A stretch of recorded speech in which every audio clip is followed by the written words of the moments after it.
everybody, and welcome to Miranda Detailing, where we make satisfying detailing videos. Today's video is another weekend wash, but it's going to be a little different this time. So I'm going to be washing my vehicle, but I'm going to be using one of these shampoos. I think I'm going to be using the Citrus Wash and Gloss today. Now, there's a lot of controversy and talk about pH when it comes to soaps.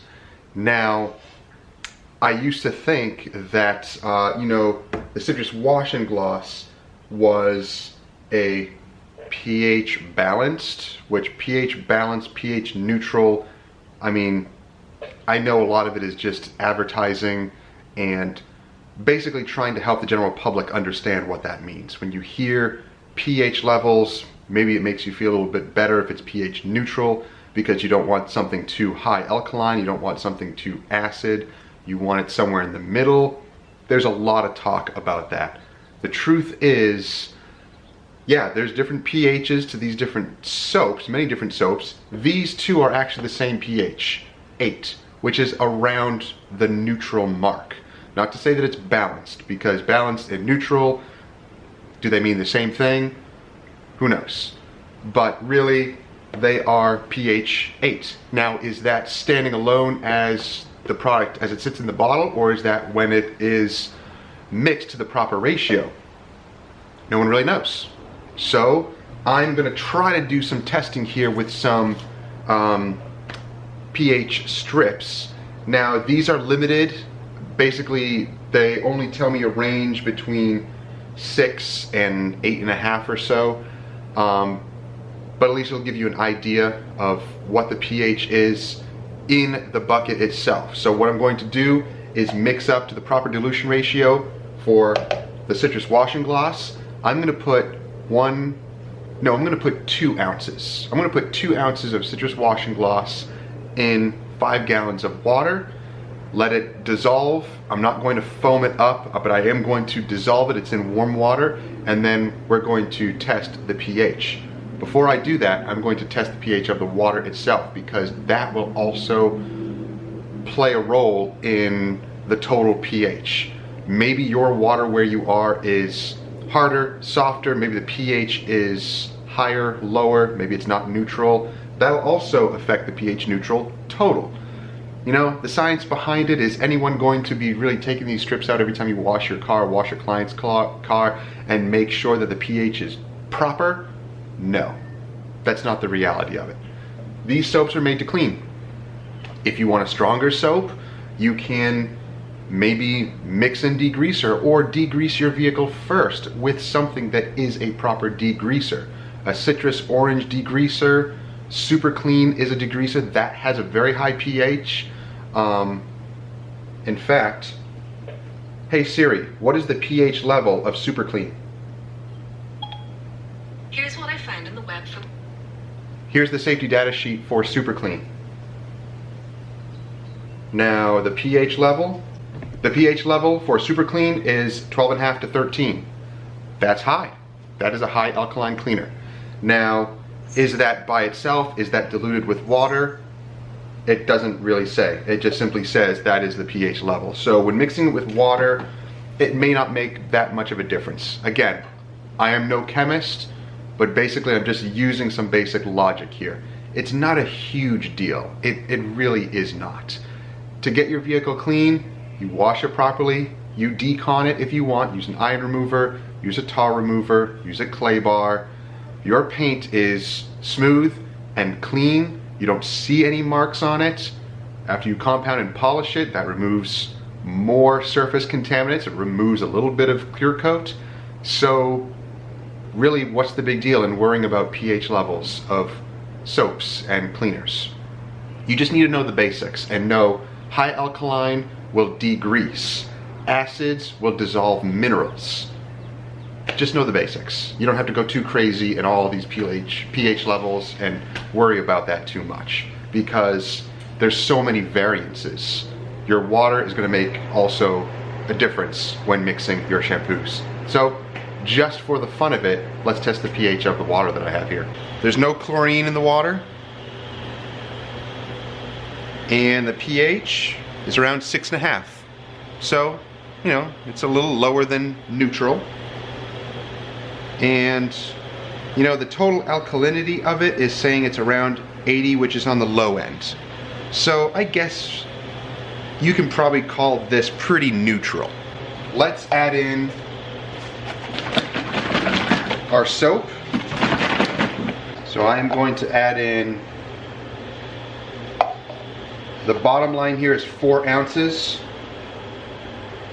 Let's add in 1 ounce. That's maybe like 1.5. That's probably around 1.5 ounces actually. But let's mix it in here in the water. In fact, let's take these out and let's mix it in. I'm gonna remove everything from inside the measuring cup. All right. So that's nice and empty.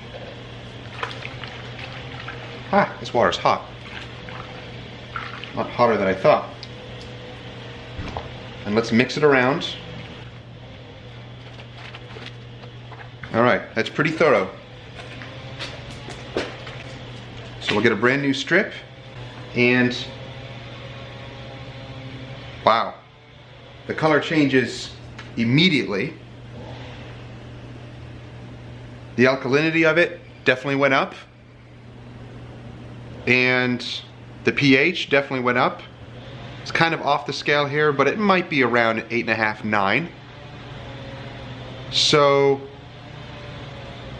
the water mixed with the soap, it definitely boosted the alkalinity. So it boosted the pH. Is that going to be harmful? Is that a big deal? No, it's not. So yeah, it definitely changed it. Obviously it's going to. And that's mixed at a appropriate dilution ratio, 1.5 ounces. It says 1 to 3 ounces or so per 5 gallons of water. And that was the result. So it boosted the pH, it made it go up. Not drastically, it's not gonna make a huge difference, but it is a soap, it needs to clean. So now that I did that, let's take our second bucket. I wasn't planning on doing this, but I wanna see if it makes a difference. So I have another bucket of water here. Now, it's about 3 gallons, and just to keep everything fair, it came from the same source. I really don't need to test the pH of the water because I already did. We saw where it was at. So what we'll do is we will take, you know, this soap, Mr. Pink.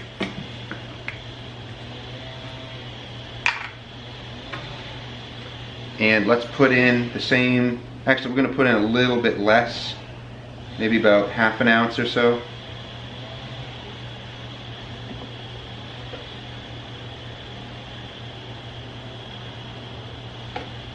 All right, that's about 1/2 ounce. Again, it's not super crucial that it needs to be exactly accurate. I'm gonna use this bucket for my wheels, so I'll foam this up.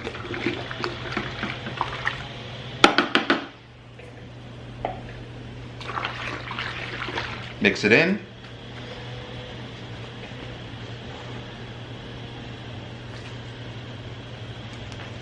Let's see if it makes a difference.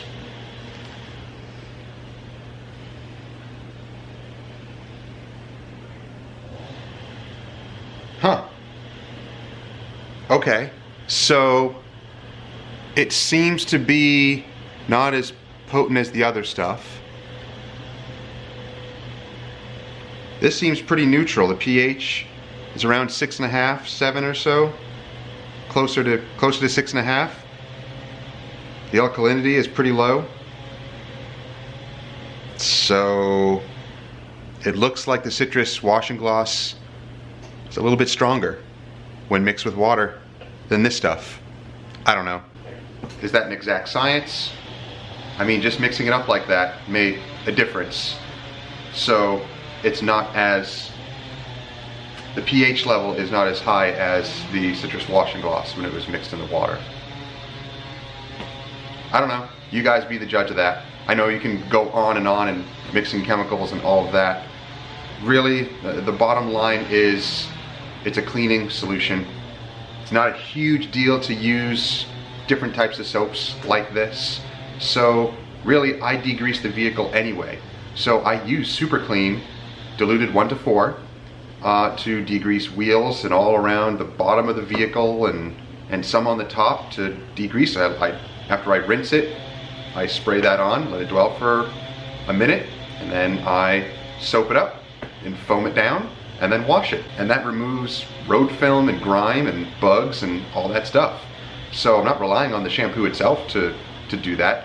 I'm relying on the shampoo to be the lubricity part of it. And I like to foam the vehicle up because it is going to break stuff down. And the foam also adds like a nice cushion, a nice layer. It's air that is fluffed into the soap. So it's going to make a nice billowy cushion as you're washing your vehicle. Some people don't like suds. They say it's not a huge important thing. Perhaps it isn't, but in my mindset, if you have a lot of foam on the vehicle, you just added little air bubbles to it. That'll cushion your mitt to the paint. What do you guys think? Does that seem logical? Does that make sense? I don't know. You be the judge of that. So I'm gonna wash my vehicle, and perhaps I'll talk a little bit more about this, but I'm using citrus washing gloss and I'm using the pink soap for the wheels.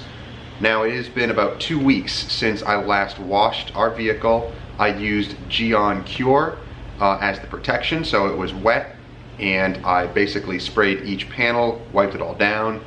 You saw, if you follow us on Instagram, that it was beading amazingly. So the glass, the paints, the protection on it really is great. Nice tight beads, and even as it was raining, because all of last week it was raining, you know, we were driving the vehicle and it was keeping itself pretty clean, in fact.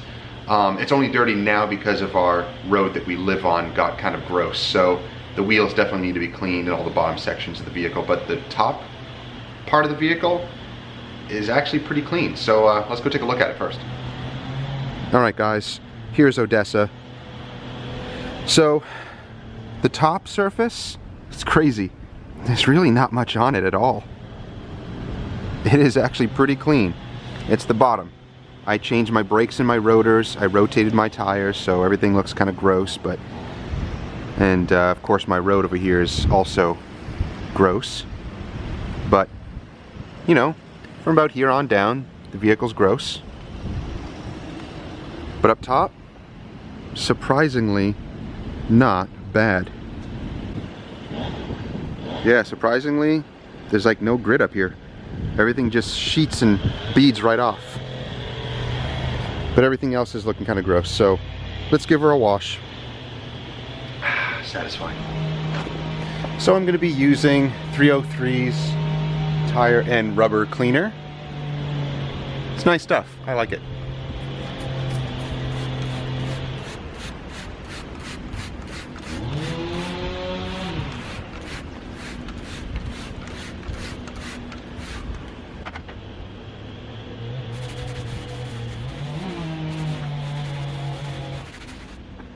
I actually like the smell of this stuff. It's not like caustic. It's not like a gross degreaser, but it cleans really well, as you can see. So I already deep cleaned the inner barrels of the wheels the other day when I rotated the tires. So I'm basically just cleaning the faces of the wheels.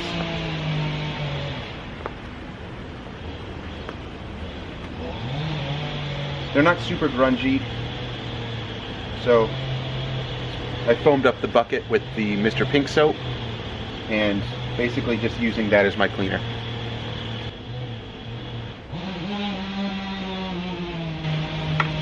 Yeah, so this stuff smells really nice, I gotta say. It's pretty good.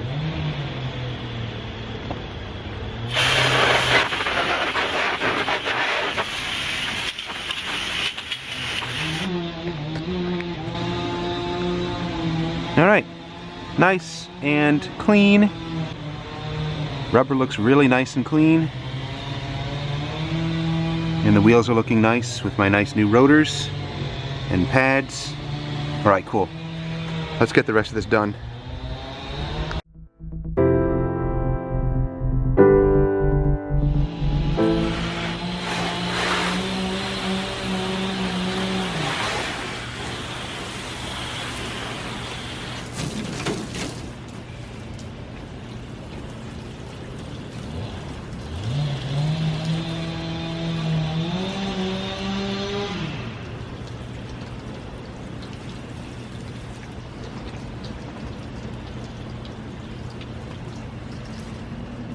Now remember, it's been 2 weeks. I have not washed it yet. It's dirty, it's just rinsing. What do you think, guys? Geon Cure. After 2 weeks of rain. I have to say it's pretty good.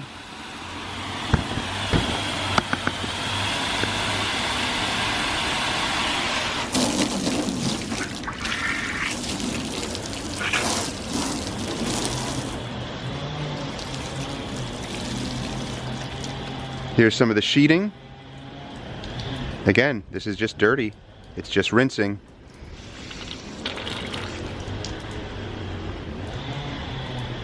Not bad.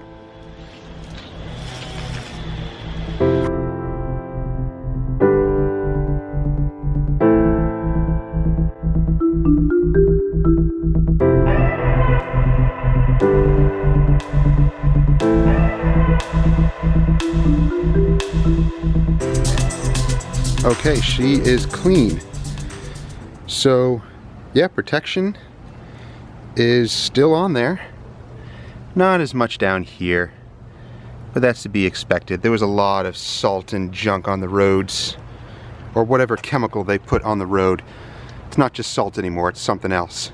But, you know, it's able to sheet some, but you can tell it's, you know, a little dead around there. But those are high impact areas. But the rest of it is beating really nice.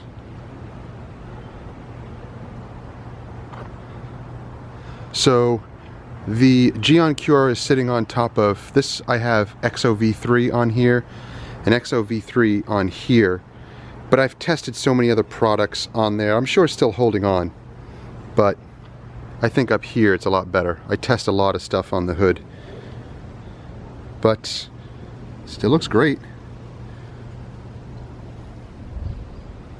Okay, let's dry her off.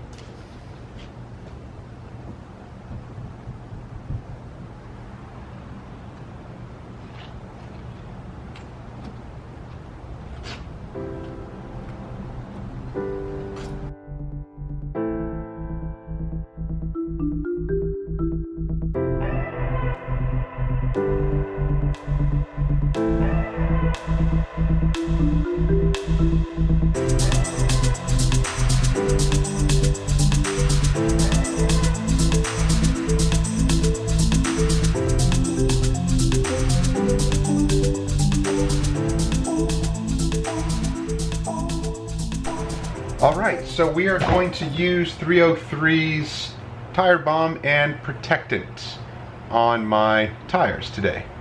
So give it a good shake. All of their products really smell nice. This one smells, it smells fruity. It's kind of nice. So I have a nice black applicator here that I'll use for my tires. The stuff is really watery, so be careful.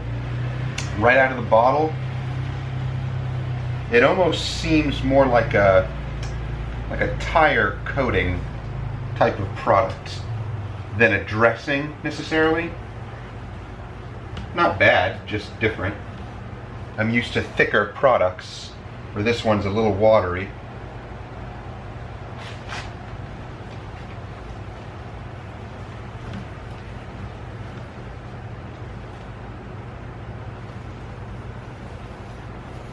I'll get inside that little groove of the tire. Try to spread it out as evenly as possible.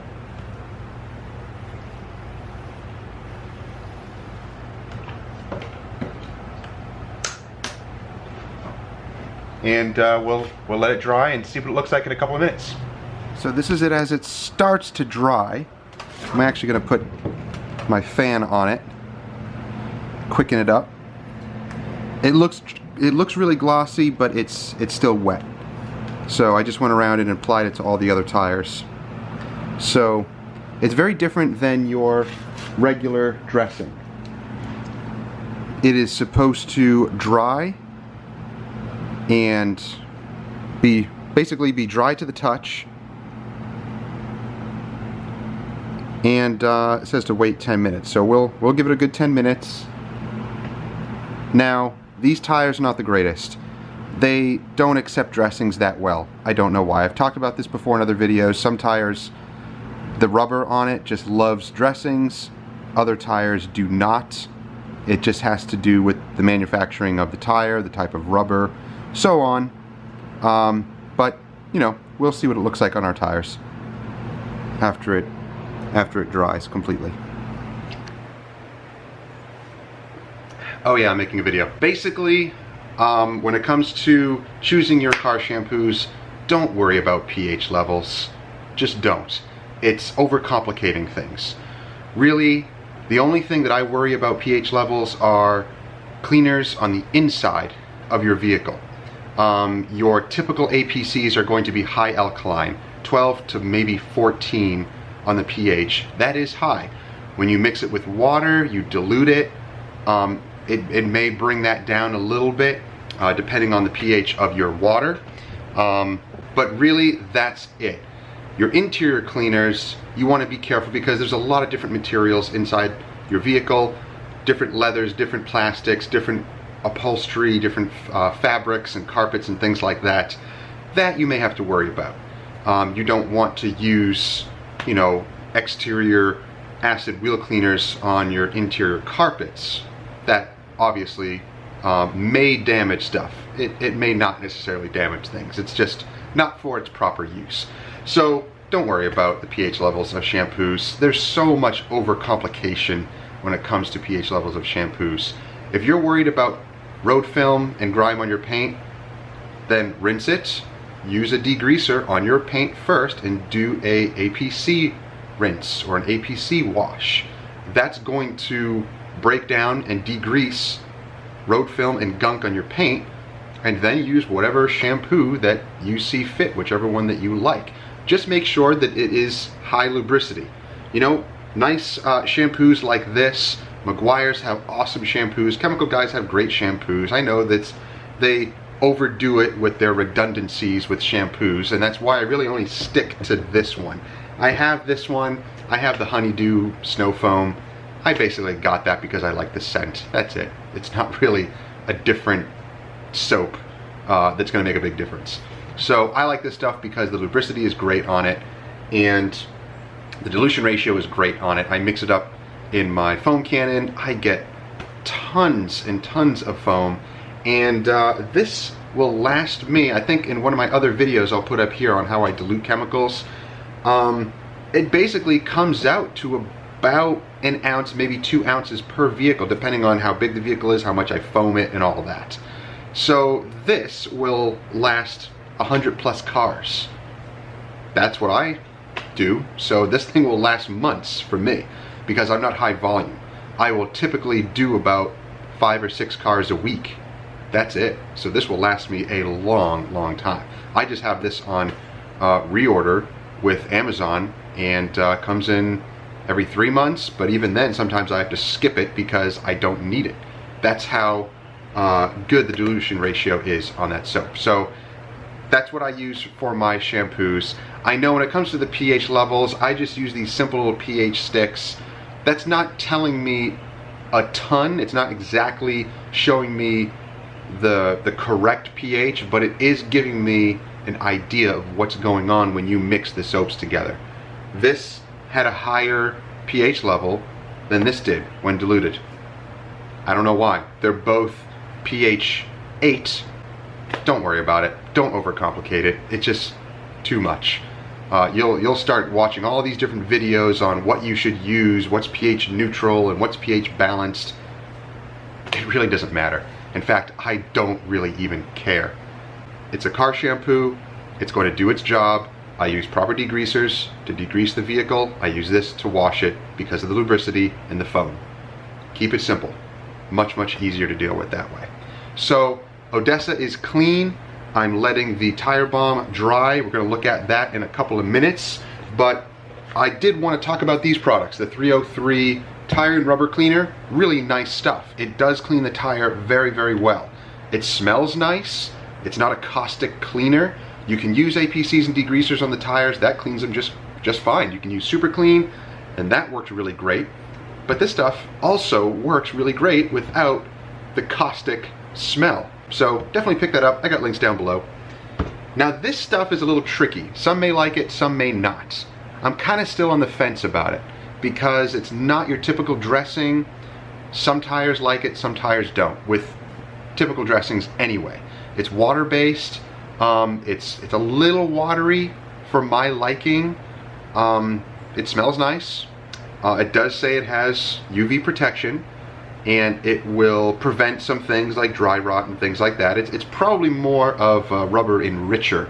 You know, it'll basically sink into the rubber and, you know, make it supple and not make it dry out over time, which usually dressings are going to do that anyway. But, you know, you're applying dressings, if you're washing vehicles regularly, you're degreasing them and dressing them, degreasing them and dressing them.